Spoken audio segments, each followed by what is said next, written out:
Hi, it's Dr. Catherine Harris again, Great Works of Literature, English 10, San Jose State University. Today we're going to work on A Clockwork Orange Part 1 by Anthony Burgess, and we're going off of this edition. If you don't have this exact edition, you're going to have a little bit of problem following along, so make sure you get it. Stay tuned and listen for the blog post that will be embedded in the talk that I'm about to give. So our group actually gave us a really fantastic introduction to A Clockwork Orange. If you didn't take notes, you can probably check our Twitter stream under the hashtag of TechnoLit to help you out with it. What I'm going to give you is a really brief overview of what it is that I want you to know about Clockwork Orange before we get to our final day the next time we meet. Now, Anthony Burgess wrote an introduction to the publication of The Clockwork Orange when it was restored with its original 21st chapter at the very end. In his introduction, he notes that the structure of the book requires this chapter, and he also defends the fact of why he actually wrote it in that particular way. He cites that the United States publication was not effective enough, and then he goes on also in his introduction to talk about communism and why that 21st chapter was left out. If we do go to that introduction, one of the things that I want to tell you about the construction of a book itself, when you're looking at the introduction or a foreword or a preface, that is the editor's or the author's way of sort of manipulating you into telling you how to read the book. And Burgess does that when he immediately offers up this introduction as a history of the publication of this particular novel. So on that first page, on small Roman numeral 9, he talks about when he first published this book in 1962. And he says, "It seems likely to survive while other works of mine that I value more bite the dust. This is not an unusual experience for an artist." So he's groaning a little bit about the fact that A Clockwork Orange does survive when he doesn't consider it his best work. But we do. If we turn the page onto small Roman numeral 10, he goes on to say, "Let me put the situation baldly. A Clockwork Orange has never been published entire in America. The book I wrote is divided into 3 sections of 7 chapters each. Take out of your pocket calculator and you will find that these add up to a total of 21 chapters. 21 is a symbol of human maturity, or used to be, since at 21 you got the vote and assumed adult responsibility. Whatever its symbology, the number 21 was the number I started out with." He had what's called authorial intent, and he places this idea of 21 chapters with the idea that 21 represents for our protagonist, or he might be our hero. I don't know. We'll talk about it next time. That's the moment that he achieves maturity, supposedly. So it was very important to read this novel with the 21st chapter in it. As we delve into part 1, we need to consider the fact that this is a book that is now complete. Your edition does have the 21st chapter. In Burgess's introduction, he has a very vindictive tone, and it's an accusatory critique of United States publishers. The symbol of 21 and its exclusion was something that was significant enough to him that he needed to revise the book. We get insight into the author from this introduction, and he also describes this idea of deathless music. Now, deathless music has been discussed before by this guy named John Keats in the Romantic period in England. He actually wrote a poem that talks about unheard melodies are sweeter, which is really interesting because then that means we're talking about the life of the mind. Once we delve into this book, we'll see that free will and the life of the mind are actually choices that people have, which our protagonist may or may not have. We're going to bring that up again in the next online video that I'll prepare for you guys.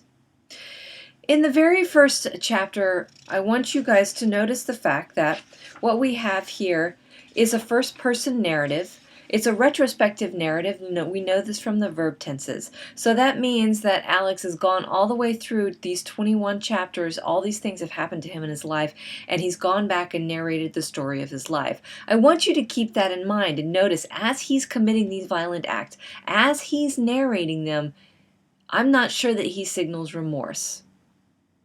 And this means that he may or may not be rehabilitated in any way, shape, or form. I'm going to let you guys decide, and we'll probably write about that kind of thing too. Is Alex remorseful? Does he show any of that? Let's compare that to Victor Frankenstein. Does he ever regret creating the monster in his retrospective narrative? We never saw any remorse. Till the day and the moment he died, Victor was calling the creature a demon. Let's keep this in mind as we go through A Clockwork Orange. Let's also keep in mind as we're going to go to part 2 if this is a Dr. Jekyll, Mr. Hyde, good versus evil kind of thing, or if this is just a sense of free will. Let's go back over to the introduction by our author, and it's on page small Roman numeral 13, where he really highlights this idea of free will in the first full paragraph. I do not think so because by definition a human being is endowed with free will. He can use this to choose between good and evil. If he can only perform good or only perform evil, then he is a clockwork orange, meaning that he has the appearance of an organism, lovely with color and juice, but is in fact only a clockwork toy to be wound up by God or the devil, or, since this is increasingly replacing both, the almighty state. So he brings politics in as an equation with good and evil and heaven and hell. So you have your definition of what is a clockwork orange. That's what the entire novel is based on, and this is something that you actually need to memorize and know. It comes up again on small Roman numeral 15. He says at the top of that page, I mean it to stand for the application of a mechanistic morality to a living organism oozing with juice and sweetness. This will make more sense as we get into part 2. But in part 1, think about this aspect of free will. Alex has a choice to do violence or not to do violence. In this retrospective narrative, do you think that he glorifies this violence? That's a rhetorical question for you to think about as I continue on. As our presenters have already noted, the language is made up, and it's between Cockney and Russian that it's made up, and we've already started our dictionary online. If you want to add to those Google Docs as we go along, I think that will really help everybody as well. How does it impact the narrative? In the end, what it asks the reader to do is readjust the expectations for each word, and it forces the reader not to just gloss over the paragraphs in an understanding of what the context and the meaning of the paragraph will mean or the sentence will mean. You actually have to think of it. What is a Korova milk bar? What are the Glassooks? And anything that he replaces, this idea of ultraviolence, what does that mean really violent? And we're also going to find out that this is slang, teenage slang, the NADSAT language, even though that it's made up. We don't hear adults saying it. And here's one of my questions to you. If this is a retrospective narrative, why is Alex still narrating in the NADSAT language? He's supposed to have been beyond grown up after he reaches that 21st chapter. Even if you haven't read it or gotten that far, that's not spoiling anything. But think about this. Retrospective narrative, no remorse, still narrating in the NADSAT language. Is he just trying to be true to his narration, or is he not actually grown up as the 21st chapter signals? With each of these chapters and each of these parts, there are 3 of them, pay attention to the beginning of each one. The structure is very intentional. Burgess sets up in a first one. Number 1, he says, what's it going to be then, eh? He starts every part with this, and the meaning changes with each part. One of our questions is, who's the narrator and who's reliable? Is Alex reliable? He's apparently always on drugs. We see that in that first even paragraph. There was me, that is Alex, and my 3 droogs, that is Pete, Georgie, Dim being really dim, and we sat in the Korova milk bar, making up our razadukes, what to do with the evening, a flip, dark, chill, winter bastard, though dry. The Korova milk bar was a milk plus mesto, drugs. And you may, oh my brothers, have forgotten what these mestos were like. Things changing so scory these days, and everybody very quick to forget. Newspapers not being read much neither.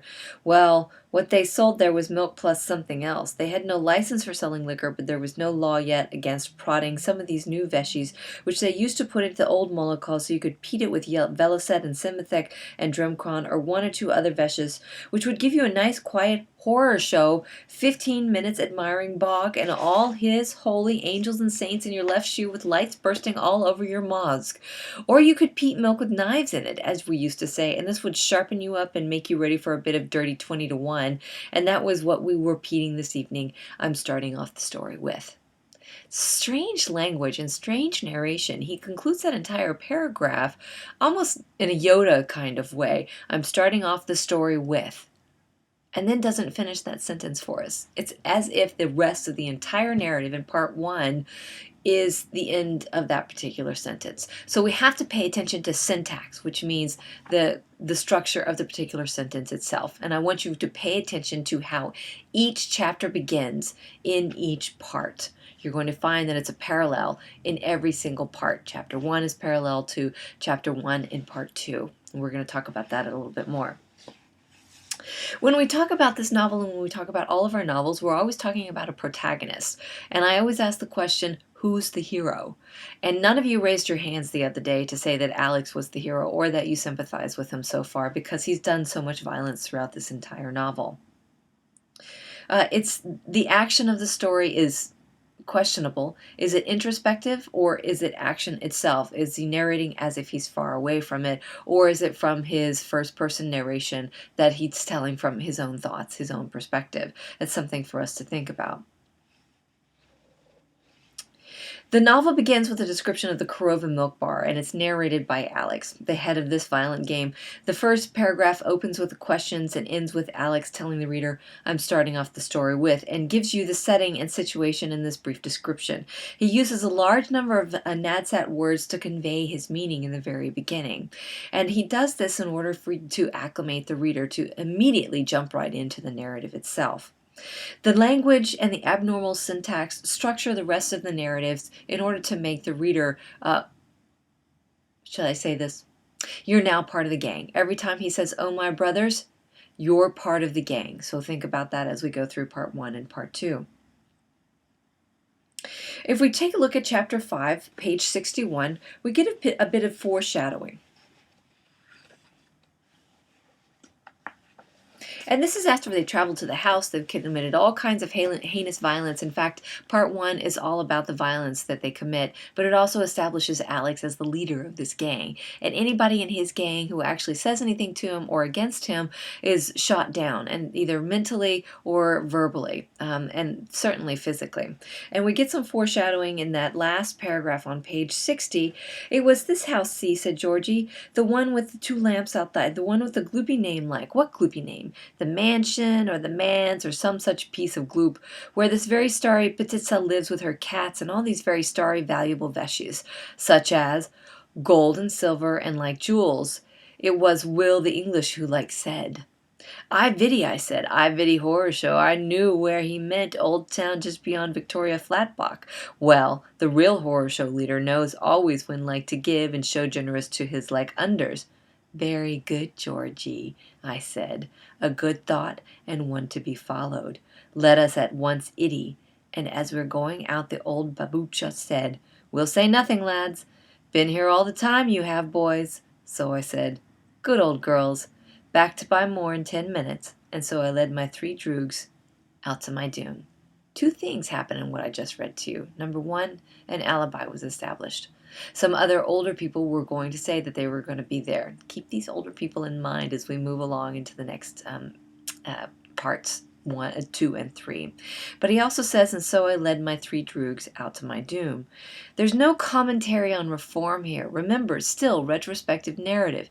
He's being led out to his doom, not to his salvation. And then if we skip over to page 54,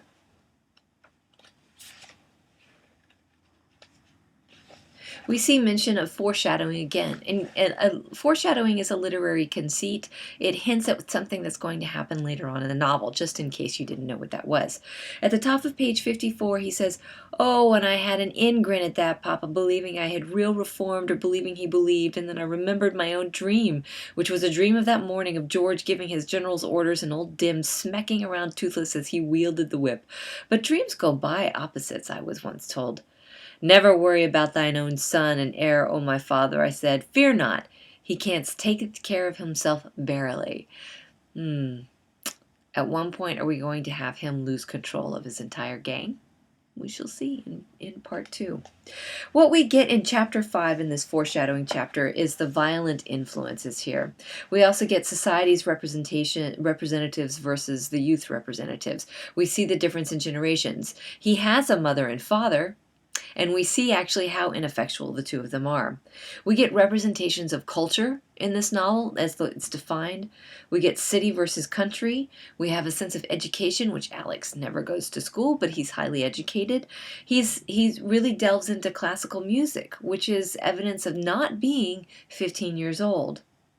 We also have a question about nature versus nurture. Is violence innate? Because his parents seem not to be very violent. And then we also have a betrayal. If we skip over to chapter 6, one thing I want you to note is that in this chapter, it's the preparation for all the rising action, and it's the turning point chapter, this chapter 6. Here, we're going to have violence done to Alex. And then if we skip over to chapter 7, chapter 6 is full of all of that violence there. Just before chapter 7 on page 73, he says, "The bastards will be peating away in the Duke of New York. Pick them up, blast you Vanni sods." And then there was more smecking and another Malinky Tolachuk. "Oh, my brothers, oh, my poor smarting rot." He's talking to you, the audience. He's asking for sympathy. And then we arrived at the stinking Raj shop, and they helped me get out of the auto with kicks and pulls, and they tolliched me up the steps, and I knew I was going to get nothing like fair pay from these stinky Grozny Brachnies. Bog blast them. Welcome to Alex's gang. And then we move over to chapter 7 on page 75. Alex realizes that he's being manipulative, but he also realizes that he's the narrator of this particular novel. On page 75, he starts saying, "They didn't offer me any. All they gave me, my brothers, was a crappy starry mirror to look into, and indeed I was not your handsome young narrator any longer, but a real strack of a sight, my rot swollen and my glasses all red and my nose bumped a bit also. They all had a real horror show smeck when they viddied my like dismay, and one of them said, 'Love's young nightmare like.' And then a top Millicent came in with like stars on his palechos to show he was high, high, high, and he bitted me and said, 'So then they started,' I said."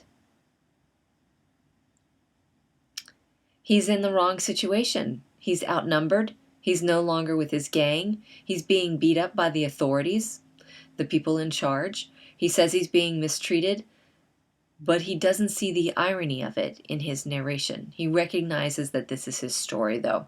And I've always said that the person who speaks first and the person who speaks last in all of these novels holds the power. Here we have our protagonist, or our hero, who understands that he holds this power.